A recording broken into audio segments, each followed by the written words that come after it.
If you have the right kind of eyes, everything is absolutely beautiful. There's no relative thing in this. Relative thing is a social factor, again, it's a training. It depends on what kind of data has gone into your mind. When you're unhappy, only certain things are beautiful, certain things are ugly. When you're very happy, you look at anything, everything looks absolutely beautiful. See, there are many ways to look at this. One simple way is, right now you may be identified with many things, starting from your physical body, to your mind, to your education, to your religion, to your society, to various things that you hold in your life.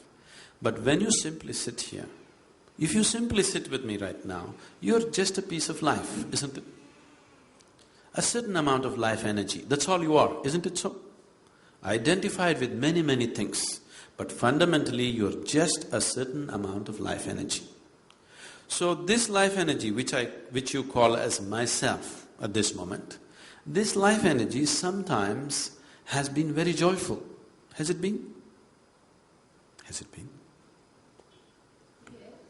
Please say yes, otherwise it's tragedy. Sometimes it's been utterly miserable, sometimes very peaceful, sometimes turmoil, sometimes agony, sometimes ecstasy. This has happened to this, isn't it? So this life energy which you call as myself is capable of all these things. So if this life energy is capable of all these things, if you were given a choice, what kind of expression your life energy should find right now in this moment, what would you choose, agony or ecstasy? Definitely ecstasy. So if there was a conscious choice about how to keep your life energies right now, definitely you would have kept yourself absolutely joyful and ecstatic. Only because a large part of you is happening unconsciously, other things which you do not want are happening within you. What you do not want is happening in the world. You cannot stop it 100%. Only to some extent we manage these things. But within you, you are the only ingredient. In the world there are a million things. See, if we want to create a situation the way we want it, we need the cooperation of 100 people around us. All of them will never cooperate 100%. They will all play the game that way, isn't it? In any given situation. Even if you're just two people in the family, you cannot have the situation 100% the way you want it. Yes or no? This is the reality with the outside. But with the inside, you are the only reality. Nobody in the world happens your way.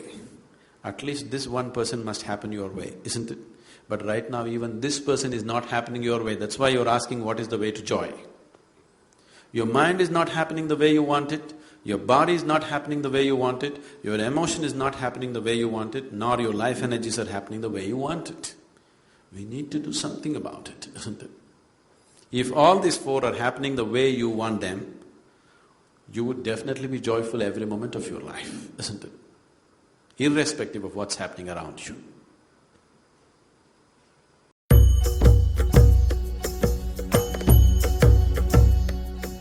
Because the moment you say something is good, essentially you have to make something else bad, isn't it?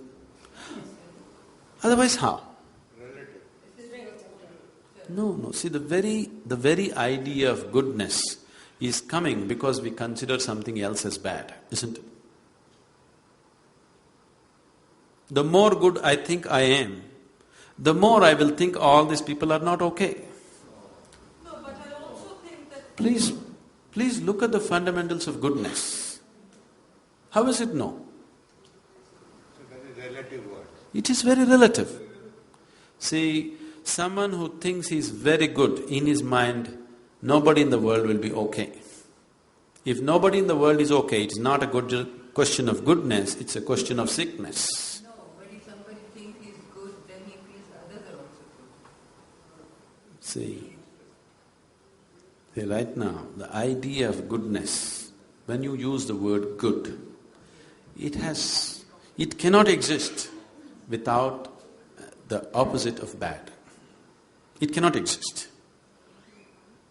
It doesn't matter how much you try to play it up, how much makeup you apply in the bad and say we will accept the bad also.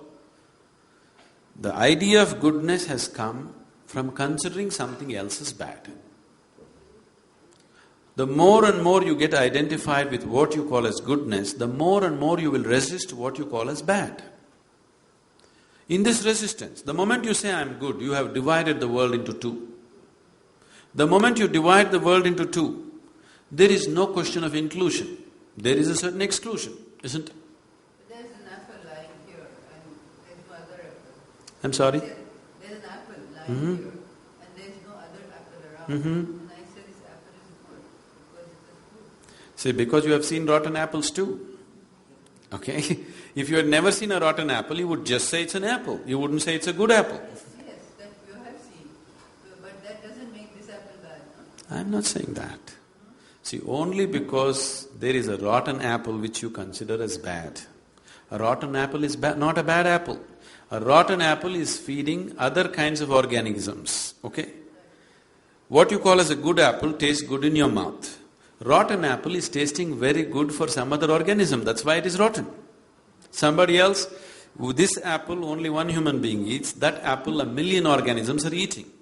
So your idea of a bad apple is a rotten apple simply because somebody else is eating it, it's bad for you. It is not a bad apple. It is just being eaten by somebody else with whom you don't identify, who are microorganisms.